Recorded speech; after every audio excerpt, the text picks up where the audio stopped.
எல்லாருக்கும் வணக்கம். நான் இன்னைக்கு உங்ககிட்ட இன்சூரன்ஸ் ஒரு வெஹிக்கிள் இன்சூரன்ஸ் பண்ணுறதுக்கு என்னென்ன தேவையான ஆவணங்கள், அதாவது என்னென்ன தேவையான டாக்குமெண்ட்ஸ் அப்படிங்கிறத பற்றி இன்னைக்கு உங்ககிட்ட ஷேர் பண்ணலான்னு இருக்கேன். இப்போ ஒரு இன்சூரன்ஸ் பண்ணுறோம், ஒரு வெஹிக்கிள் இன்சூரன்ஸ் பண்ணுறோம்னா அந்த இன்சூரன்ஸ் வந்து ஃபுல் இன்சூரன்ஸா தேர்ட் பார்ட்டி இன்சூரன்ஸா அப்படிங்கிறது நமக்கு ஃபஸ்ட் தெரியணும். நம்ம முடிவு பண்ணுறது.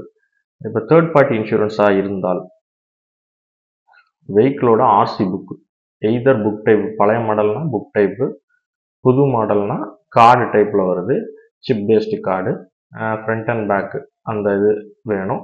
அது போக வெஹிக்கிள் ஓனரோட Aadhaar card and PAN card இது மேண்டேட் பண்ணியிருக்காங்க.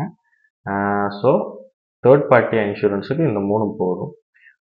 இதே இது ஒரு ஃபுல் இன்சூரன்ஸ் அப்படியா இருந்தால் ஃபஸ்ட் டைம் வண்டி எடுக்கிறதா இருந்தால், அதாவது ஒரு ஷோரூம்லேருந்து வண்டி எடுக்கிறதா இருந்தால் வெஹிக்கிளோட இன்வாய்ஸ் காப்பி, அதுக்கப்புறம் ஓனரோட ஆதார் கார்டு, பேன் கார்டு. ஆனால் வெஹிக்கிளோட இன்வாய்ஸ் வந்து டீலர்கிட்ட வண்டி வாங்கும்போது என்ன அட்ரஸில் போட்டு, என்ன வண்டி மாடல், என்ன சேசிஸ் நம்பர், என்ன இன்ஜின் நம்பர், என்ன வேரியண்ட்டு, என்ன கலரு எல்லாமே அதை பேஸ் பண்ணி தான் ஃபஸ்ட் டைம் மட்டும் வந்து அண்டர் ரைட்டிங் பண்ணுவாங்க.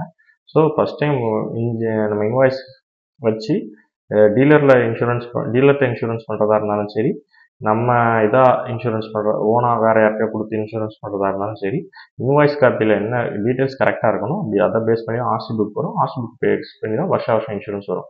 இன்கேஸ் ஆஃப் ஃபுல் இன்சூரன்ஸில் ரினியூவல் வருதுன்னா இன்சூரன்ஸுக்கு வந்து எக்ஸிஸ்டிங் ப்ரீவியஸ் இன்சூரன்ஸ் காப்பி லைவில் இருக்கணும். அந்த லைவில் இருக்கக்கூடிய காப்பி வேணும்.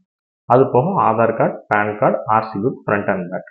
இது சப்போஸ் இன்சூரன்ஸ் ஃபுல் இன்சூரன்ஸ் கவரேஜில் உள்ளக்கூடிய ஒரு பேக்கேஜில் வரக்கூடிய ஒரு இன்சூரன்ஸ் எக்ஸ்பயர் ஆகியிருந்தால் பழைய எக்ஸ்பைரி காப்பி, பழைய இன்சூரன்ஸ் அதாவது ப்ரீவியஸ் பாலிசி காப்பி எக்ஸ்பயர் ஆனது ப்ளஸ் ஓனரோட ஆதார் கார்டு, பேன் கார்டு, வண்டியோட RC book, front and back copy, இது போக ஃபோட்டோஸ் எடுக்க வேண்டியது வரும். எப்படின்னா வண்டியோட front, back, left, right, speedometer, engine number, chassis number and owner. இப்போ சில கம்பெனிஸில் ஓனரும் வெஹிக்கிள் கூட இருந்து செல்ஃபி எடுத்து அனுப்பணும். இது வந்து எப்படின்னா நார்மல் கேமராலையோ ஃபோன்லேயோ எடுக்க முடியாது. ஜிபிஎஸ் கேமரா அப்படிங்கிற ஒரு ஆப் இன்ஸ்டால் பண்ணி அதன் மூலிமா லாட்டிடியூட் லாங்கிடியூட் மார்க்கிங்ஸோட வேணும், லொக்கேஷன் மார்க்கிங்ஸோட வேணும். அப்படி இல்லைன்னா டைம் ஸ்டாம்ப் அப்படிங்கிற ஒரு ஆப் மூலியமாக சில இப்போ மொபைல்ஸ் இன்பில்ட்டாகவே அது வருது.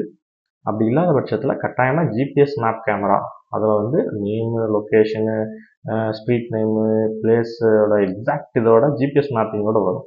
இந்த மாதிரிலாம் இருந்தால் தான் அதை அண்டர் ரைட்டிங் பண்ணி அந்த எக்ஸ்பயர்டு பாலிசியை லைவாக கொண்டு முடியும். இன் கேஸ் ஆஃப் 90 days இன் பிட்வீனுக்குள்ளே இருக்கணும். ஒரு 3 மாதத்துக்குள்ளே இருந்தால் தான் நம்ம அதை வந்து கரெக்டாக, அதாவது ப்ராப்பராக என்சிபி, அதாவது நோ கிளைம் போனஸு அதெல்லாம் கரெக்டாக லைனப்பில் கொண்டு வர முடியும். சப்போஸ் 90 நாளை தாண்டிட்டுனா பண்ண முடியாதுன்னு இல்லை, பண்ணலாம்.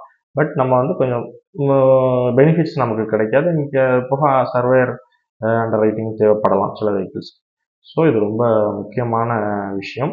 எல்லாருக்குமே தெரியும் இன்சூரன்ஸ். மோஸ்ட்லி நம்ம RC book, Aadhaar card, pan card கொடுத்து நம்ம கம்பெனியில் போட்டுருவாங்க. சிலர் வண்டி நம்பர் இருந்தாலே ஆன்லைனில் சில வெப்சைட்ஸ் இருக்குது, அதில் போட்டுருவாங்க. பட் வந்து நம்ம அது ப்ராப்பராக இன்சூரன்ஸ் பண்ணுறதுனா இதுதான் விஷயங்கள். ப்ராப்பராக இன்சூரன்ஸ் பண்ணுறதுக்கு இதுதான் தேவையான டாக்குமெண்ட்ஸ். ஸோ உங்களுக்கு தெரிஞ்சவங்க யாராவது இன்சூரன்ஸ் எப்படி பண்ணுறது, அதாவது ஒரு வெஹிக்கிள் இன்சூரன்ஸ் எப்படி பண்ணுறது, அதை பற்றி யாரும் கேட்டாங்கன்னா இந்த வீடியோ ஷேர் பண்ணுங்கள். தேங்க்யூ.